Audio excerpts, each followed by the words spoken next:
Australia cricket team की महिला क्रिकेटरों की सुरक्षा में भारी चूक सामने आई है। ऑस्ट्रेलिया की 2 महिला क्रिकेटरों से बाइक सवार युवक ने छेड़छाड़ की।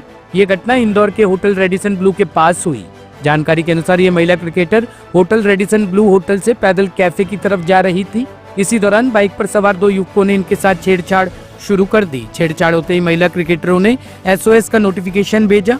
सूचना मिलते ही मौके पर सुरक्षा अधिकारी पहुंच गए। सुरक्षा अधिकारी डैनी सिमंस की शिकायत पर MIG पुलिस ने FIR दर्ज कर आरोपी वकील को गिरफ्तार कर लिया है।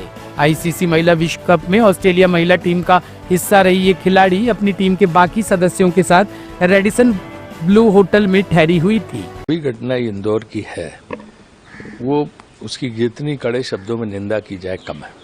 इस तरह घटनाएं नहीं होनी चाहिए, तो हम इसकी निंदा करते हैं BCCI की तरफ से, और यही उम्मीद करते हैं कि लोगों को बहुत इस मामले में कि हमारे विदेशी मेहमान हैं उनका ख्याल रखना चाहिए। इस तरह से कोई हरकतें नहीं होनी चाहिए, और इंदौर पुलिस ने शायद उनको गिरफ्तार किया, एक्शन लिया है, तो एक्शन ले रही है। और जो भी BCCI या मध्य प्रदेश क्रिकेट एसोसिएशन के स्तर पर है, वो हम लोग अपनी तरफ से कर रहे हैं सारे प्रयास, और इस तरह की घटनाओं की पुनरावृत्ति न हो, यही हम चाहते हैं।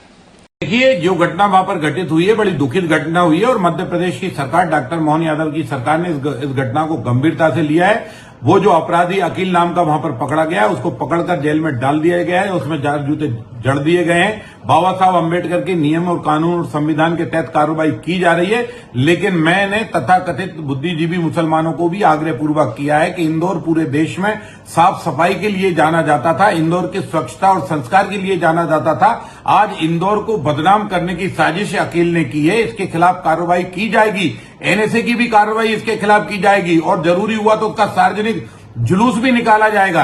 ऐसे ही उत्तर प्रदेश के अंदर एक घटना घटित हुई, मुस्लिम बेटी है 13 साल की, उस बेटी के साथ भी वहां मदरसे का रहने वाला प्राचार्य बदतमीजी कर रहा है, और उसके साथ रेप जैसी घटनाओं पर हंसी और मजाक चुटकुले बनाने की कोशिश कर रहा है। देखो, कान खोलकर सुन लो, बेटी हिंदू की हो या मुसलमान की, ऑस्ट्रेलिया की हो, इंग्लैंड की, बेटी का संस्कार, बेटी की सुरक्षा की गारंटी भारत लेता है, लेता था और लेता रहेगा। अगर बेटियों के साथ छेड़खानी बंद नहीं की तो अकील का जो इलाज होगा वो ऐसा होगा कि उसके पुरखे भी दहल जाएंगे, और आने वाली पीढ़ियां भी दहशत के मारे निकलेंगी नहीं।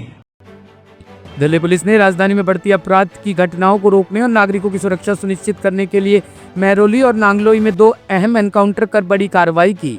इन मुठभेड़ों में कुल 4 अपराधी घायल हुए हैं और उन्हें तुरंत अस्पताल में भर्ती कराया गया। पुलिस के अनुसार ये कार्रवाई राजधानी में कानून व्यवस्था बनाए रखने और अपराधियों के गिरोह को नियंत्रित करने के लिए की गई। महरौली थाने को सूचना मिली थी कि कुख्यात अपराधी काकू पहाड़िया अवैध हथियारों की आपूर्ति और अन्य आपराधिक गतिविधियों में शामिल है। लाडोसराय शमशान घाट रोड पर नाकाबंदी के दौरान एक संदिग्ध ने भागने की कोशिश की और पुलिस पर फायरिंग की। पुलिस ने आत्मरक्षा में जवाबी कार्रवाई की, जिसमें काकू पहाड़िया के पैर में गोली लगी। जैसा CP सर की और सीनियर ऑफिसर्स के डायरेक्शन के हिसाब से हम लोग रेगुलरली क्राइम और क्रिमिनल्स की एक्टिविटीज़ का एनालिसिस करते रहते हैं। इसी प्रोसेस में एक ग्रे कलर की होंडा सिटी आइडेंटिफाई हुई थी, जो रेगुलरली कुछ वारदातों को अंजाम दे रही थी नांगलोई एरिया के अंदर। ये प्रॉपर्ली ब्रीफ था, तो नाइट पेट्रोलिंग में जब 22 तारीख को स्टाफ ने करीब 3:30 अर्ली मॉर्निंग दे आइडेंटिफाइड कि एक ये गाड़ी ग्रे कलर की होंडा सिटी रुकी हुई है। तो कांस्टेबल खुशीराम ने, जो मोटरसाइकिल पेट्रोलिंग पे था, he tried to verify them. इतने में वो लोग अपनी गाड़ी में बैठ के दे स्पेड टूवर्ड्स पीरागढ़ी। तो सुधीर और हेड कांस्टेबल राजीव, जो दूसरी मोटरसाइकिल पे थे, उन्होंने हॉट चेज किया, और इसी सिलसिले में टूवर्ड्स मधुबन चौक में एक पर्टिकुलर एरिया में जब वो लोग पैरेलल आए टू दैट व्हीकल, तो इन लोग ने अपनी मोटरसाइकिल से उनको रोकने की कोशिश करी। तो उनकी तरफ से आगे जो नेविगेटर सीट पे था, उनकी तरफ से एक फायर हुआ। यहाँ से राजीव ने भी 2 फायर किए। इसमें एक बुलेट तो जो ट्रेजेक्ट्री मिली वो फ्यूल टैंक के पास से और दूसरी साइड के शीशा तोड़ के निकल गई, and the other one is suspected कि वो वन ऑफ द क्रिमिनल्स के को इंजर किया है। लेकिन अंधेरा का फ़ायदा उठाते हुए वो लोग वहाँ से भाग निकले। फिर technical inputs and technical analysis के बेसिस पे इन लोग को ज़ीरो इन किया जा रहा था। इसी में जो नाइट पेट्रोल था, आज अर्ली मॉर्निंग में उनको इन्फॉर्मेशन आई कि 3 सस्पेक्टेड लोग एक मोटरसाइकिल पे हैं और उनके पास असला होने की जानकारी आई। तो इसी पे नाइट जो पेट्रोल स्टाफ को उनको अलर्ट किया गया, बाकी भी टीम्स को स्क्रैम्बल किया गया और उस एरिया में एक गहन सर्च ऑपरेशन चलाया गया, जिसमें वो मोटरसाइकिल आइडेंटिफाई हुई। उनको जब पकड़ने के लिए, उनको रोकने के लिए जब एफर्ट्स हुए तो उनकी तरफ से फायरिंग हुई, उनकी तरफ से 5 राउंड्स फायर हुए। तो जवाबी कार्रवाई में तीनों को इंजरीज़ हुई हैं, एक के पैर में 2 इंजरीज़ हैं और बाकी दोनों के एक इंजरीज़ हैं। और हमारे भी स्टाफ ने बहुत ही बहादुरी से उन लोगों को फिर पकड़ा और उनके पास से सेमी ऑटोमेटिकल पिस्टल्स रिकवर्ड हुई हैं, लाइव राउंड्स रिकवर हुए हैं।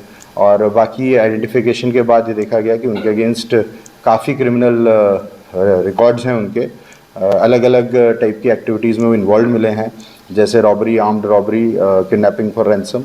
और पुलिस पे या वैसे फायर आर्म यूज़ करने में वो बिल्कुल नहीं हिचकिचाते हैं। They are basically from Loni UP. 3 लोग पकड़ लिए हैं जो 22 तारीख की वारदात थी, उसमें से एक को भी आइडेंटिफाई कर लिया गया एंड वी होप दैट उसको भी जल्दी पकड़ा जाएगा। दिल्ली में छठ महापर्व से पहले यमुना नदी के प्रदूषित पानी को लेकर सियासत तेज हो गई है। आम आदमी पार्टी ने दिल्ली की मुख्यमंत्री रेखा गुप्ता और बीजेपी सरकार पर तीखा हमला बोला है। आपके वरिष्ठ नेता और दिल्ली संगठन प्रमुख सौरभ भारद्वाज ने सीएम रेखा गुप्ता को खुली चुनौती दी है कि वह यमुना का पानी पीकर दिखाए, जिसे बीजेपी सरकार साफ बताने का दावा कर रही है। तो सिर्फ और सिर्फ एक झूठ तंत्र, जैसे इन्होंने वायु प्रदूषण के अंदर चलाया, बरसात आ गई, इंडिया गेट दिख रहा है, सिरसा जी ने फोटो खींच के डाल दी, साहब मैंने प्रदूषण ठीक कर दिया। तो साहब जब हमने फोटो डाल दी, अच्छा हम कैसे 9 दिन में कर दें, 9 महीने में कैसे हो जाएगा ठीक? तो भाई तुमने फोटो क्यों डाली? हमने कहा था तुम्हें फोटो डालने के लिए, हमने नहीं कहा है ना कि 9 महीने के अंदर यमुना साफ कर दो। हमारा मुख्यमंत्री तो सच बोल के गया है। चुनाव में जाने से पहले अरविंद केजरीवाल ने सच बोला और बोला कि हाँ मुझसे यमुना साफ नहीं हुई।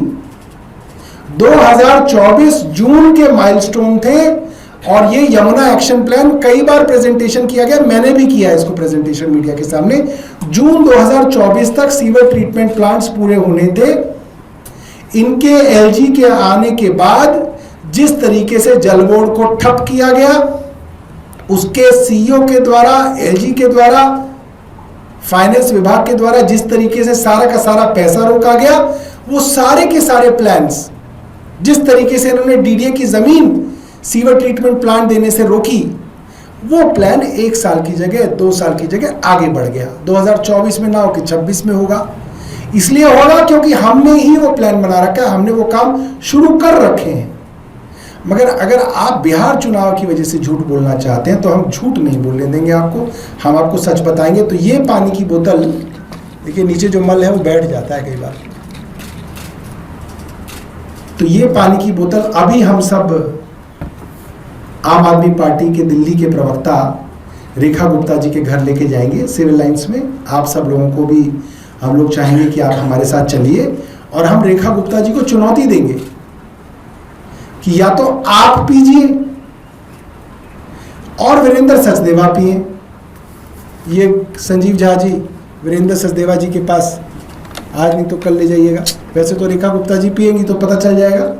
अगर आप नहीं पी सकती और आपके बच्चे ये पानी नहीं पी सकते तो गरीब के बच्चों को ये पानी मत पिलवाइए, उनको झूठ मत बोलिए।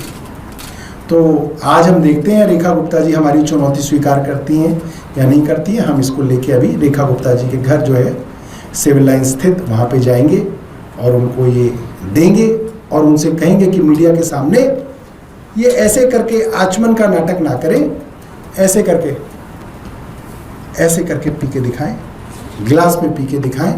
हम मान लेंगे, अगर रेखा गुप्ता जी इस पानी को पी लेंगी तो हम मान लेंगे कि उन्होंने यमुना साफ कर दी। ब्यूरो रिपोर्ट, टीम तफ्तीश न्यूज।